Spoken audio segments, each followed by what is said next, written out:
Hello and welcome to Miniature Adventures. I'm Big Lee and it's time for another update from the operations room, looking back at what I've been up to in August of 2022. So first off, let's start with a hobby update. You'll be forgiven for thinking that all I do is visit museums from this month's update. However, some gaming did actually happen. You may recall the Battle of Whetstone from my last update. This Wars of the Roses battle report inspired me and sent me into a bit of a journey this month. Combined with my trip to Bosworth on the way back from Joy of Six, it's kick-started a new project, but I'm jumping ahead of myself a little bit. So right at the beginning of the month, I visited St Albans and went to the cathedral. Inspired by the game that we'd just been playing, I suggested a shopping trip to the wife, and we went to St Albans. She thought we were shopping when actually we were doing a battlefield walk. She was very surprised when I pointed it out to her. Strangely enough, she didn't find it very amusing. So while we were there, we went in the local museum, went in the cathedral. The cathedral was really very interesting. I joined a tour by some volunteers, and I ended up being the only person on it. And it was actually fascinating. I thought it was really a very good tour, particularly as it was free, like I say, run by volunteers. Well worth it. If you're in the area, go to the St Albans Cathedral. And see if you can get on one of their free tours. Very informative, very interesting. There's a lot of information in there about the Wars of the Roses and some of the things that went on around that particular time. Now, the first week of August for me was very busy at work, and I was trying to get some videos and other things done before I went off on holiday. And it's all made this a little bit difficult for me, because I then had a bout of sciatica, which, as well as being very painful, limited my mobility a bit until it cleared up. So needless to say, popping pills and applying hot packs and anything else I could think of got me through the driving and saw us get away on our holiday, and then we went off and did lots of museums and some living history events as well. So I went to Leeds Armoury. Very, very good. A huge museum with very impressive displays, very well laid out, lots of information. You know, I mean, looking at pieces of really ancient armour and wondering how on earth it has survived, for instance. So, and very well presented. And when we got there, actually, again, fortuitously, there was a reenactor dressed up as a billman in a Wars of the Roses army, talking about the Battle of Bosworth and giving the kids in the audience a lowdown on how many different ways you could kill someone with a bill, which they all seem to enjoy. You know, amazing dioramas. In particular, the Agincourt diorama. Wow, if you've never seen it, it's well worth having a look at. You know, thousands of models laid out. The only problem is everything's behind glass. You get lots of reflections when you try and take photographs, but it's just a matter of getting around and trying to change your positions. But well worth visiting Leeds Armoury if you can. And if you really do have to keep the significant other happy, 5 minutes away is the big Leeds indoor market, so well worth visiting that as well. And then we went to Bolton Castle, which is up in the Downs, and they were having a Wars of the Roses Living History Day. There was a theme developing. They had a Fletcher and an armourer and blacksmiths there, and there was actually a guy there who belonged to Leeds Armoury. He was talking about the weapons and showing equipment off. So again, very, very interesting. It was also quite interesting to see a forge being used to make arrowheads. So very worth the trip there. And then following that, we went off to the Wensleydale Creamery and bought some cheese. So again, a good day out was had by all. On another day, we went to Whitby Abbey. Very atmospheric. There was a sea mist coming in, and the whole site of the abbey up on the cliffs was wreathed in mist, which made a live performance of Dracula even more impressive. So very good day out there. We had another day in York where I visited the Castle Museum. Very eclectic collection of what you'd call bygones. I naturally focused on the toy soldiers that were in the Victorian shop window, but the recreation of a Victorian high street and alleyways was very interesting as well.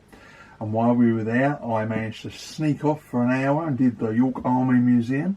Small, but with some very interesting displays, greeted by an amazing metal sculpture of a charging cavalryman. I believe it was like the 4th Royal Irish Dragoon Guards, representing a charge somewhere in Belgium in 1914. I spent about 90 minutes in there, reading the displays and listening to audio recordings. Could probably have stayed longer, but I knew I was pushing my luck a little bit there. and then I rejoined the family and we all went to the Jorvik Viking Centre. Now, I've been here many years before, well worth going around. The animatronics are truly amazing, but it has to be said that the passenger pods that carry you around like it's a ride aren't really designed for tall people or people with a large stature such as myself, shall we say. So it was a little bit uncomfortable for someone whose legs don't quite work the way they ought to, but it's nonetheless worth the attention and worth the visit if you've got better legs and take up slightly less space than I do. Sadly, the biggest attraction of the museum associated with it for the rest of the family was the fossilised human poo that was on display. So there you go, not all of us can be cultural highbrows. And one of the highlights of the entire holiday for me actually was on the way home. We went and visited, and I finally got to go to the National Civil War Museum at Newark. We only had a very brief stop there, a couple of hours. I've been trying to get to this particular museum for ages. I think it needs to be seen as part of the town's Civil War Heritage Trail, because I actually think they've done a really good job of trying to link, talk or walk around the town with some of the exhibits that are in the museum.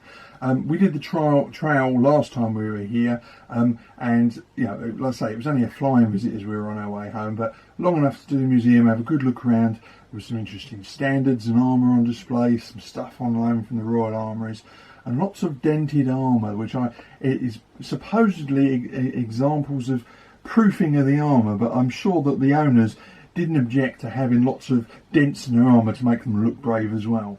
So all this travel has meant that I've done a lot less playing and painting time this month. You know, I've usually taken a hobby box away with me and done some stuff, but this time it was a bit more of a family holiday. My daughter and my son-in-law were joining us, so I didn't think I'd get away with it this time. And actually, it was nice to take a proper break out, a chance for me to have a little think. But I'll come back to that in a second.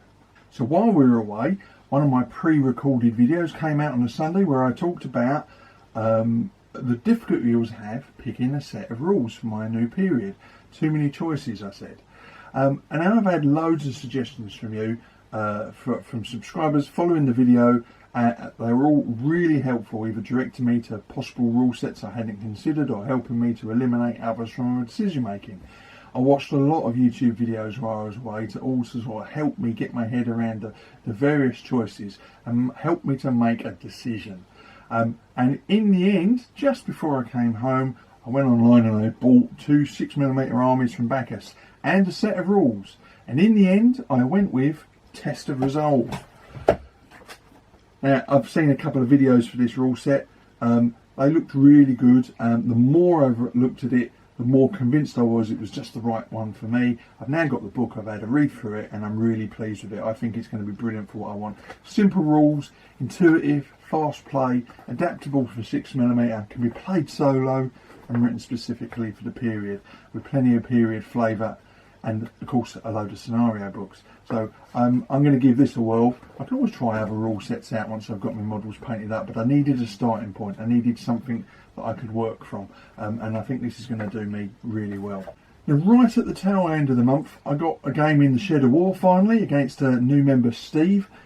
Stuart put on a 7 Years War game with his 15mm collection, and the Battle of Koschwitz, a fictional game with historical forces.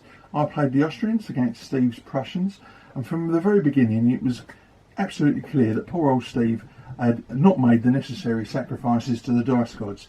His cavalry on one flank were more or less swept away, and in the centre, after a long advance, his infantry failed to impress in close quarters firing. Morale test after test was failed, and in the end Steve was forced to concede and make a tactical withdrawal. Another victory for me in what is fast becoming my most successful year's wargaming to date. I'm not entirely sure what is happening, although I think possibly what it is I've just been in as the newest member of the Postage Rejects, I was having the newbie slump that lasted an entire decade. So now that Steve's joined us, it's his turn. So now it's time for a channel update. Well, the channel has seen steady but slow growth. By the time this video comes out, I will have passed 1,500 subscribers. Not earth-shattering, but you know, I'm quite impressed with it. I'm quite excited by that. I need to do more videos, obviously, if I want to increase subscriptions. But at the end of the day, I'm doing this for my own fun, I'm finding it a great way of recording what I'm doing, and I'm making some great conversations and I'm making new friends, and that's what I want to do. And I've always strove to try and answer every question, every comment. I don't always get quite there, but I try, because I want to stimulate conversation, and that means two ways. So I hope I'm trying to do that, and I'm going to try and keep building the channel and keep into that principle that I'm going to try and keep speaking to everyone that does reply. I've not done any extra back reps or videos. I've managed to sneak one in just towards the end of the holiday, but the summer seems to have sped past and I've been exceptionally busy. So I only actually managed to get one relatively small game in. I'm hoping that will change, but September looks like it's going to be exceptionally busy as well. As many of you know, I work for a charity. I do energy efficiency advice, so you can imagine at the moment I'm exceptionally busy, and things are just going to get busier for the next few months. It's going to put a bit of a challenge on me, but that's just down to me to try and be a little bit more focused with what I'm doing, and a little bit clearer in my head as to exactly what I want to do, when I'm going to do it, and then setting aside the appropriate amount of time. So that's entirely down to me. I've continued to have some good feedback from the blog as well. So again, the dual channel approach, having the blog and the YouTube channel working hand in hand, seems to be working well. I can put extra photos and the occasional additional post on my blog, and likewise I can use the community tab on YouTube to add extra content here. It has to be said though, strangely enough, I'm getting more spam on my blog than I've ever done in 13 years. I suddenly seem to be attracting spammers from China and all sorts of places. It's easy enough to eliminate if I keep my eye on it. I keep trying to keep on top of it and filter this stuff out as soon as it comes in. Some will always sneak past, so if you ever see a comment on my blog that is quite clearly spam, please let me know and I'll try and eliminate it. But I remember an old joke that when you get spammed, it's because you've finally hit the big time. So maybe my blog has hit the big time. You never know. So now it's time for our Workbench Report, and this is going to be a sorry tale. I still haven't finished my Tirailliers. They're sitting on my desk looking at me, making me feel thoroughly guilty. I'm 90% there with the painting, but then we went away on holiday and it's just been really busy and all the usual excuses. I know. But I will make every effort to get these finished soon. I really want to get them into my next game. I'm also working on thinking about how I want to do the bases for the Wars of the Roses stuff, which I finally ordered. The models haven't even arrived yet, and I'm already thinking about how I'm going to base the things. Basically, I want to experiment and get everything ready so that when I do the painting during the painting challenge, I know exactly what I'm doing. And I know what units I'm painting and how I'm going to do the bases. And I can make a prepared list of all the products and the consumables I'm going to need. So that's something that I'll be working on over the next month or so. Just basically restocking all the stuff that I've used up, ready for the next painting challenge. I do usually start this early, although it has to be said, buying the models this far in advance is a bit unusual for me. So now it's time for a book review, and to stick with my what seems to be developing into a theme of picking something unusual. This month's book is actually a historical textbook. I bought this, The Wars of the Roses and Henry VII, Britain 1450 to 1509. It's part of the Access to History series. It's basically an A-level study guide which covers the whole period.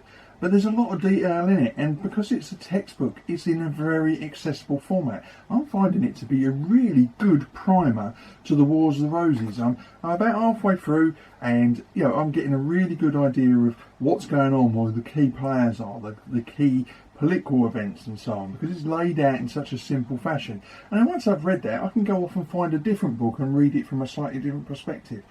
So I'm actually finding this to be really good. The copy I've got is a little bit out of date because it doesn't include the most recent finds, and it was obviously published before the discovery of Richard II's body. But from a broad brush point of view, all the key characters in here, the main events, the timelines, it's proved to be a really good springboard for me to find other books for more detailed reading.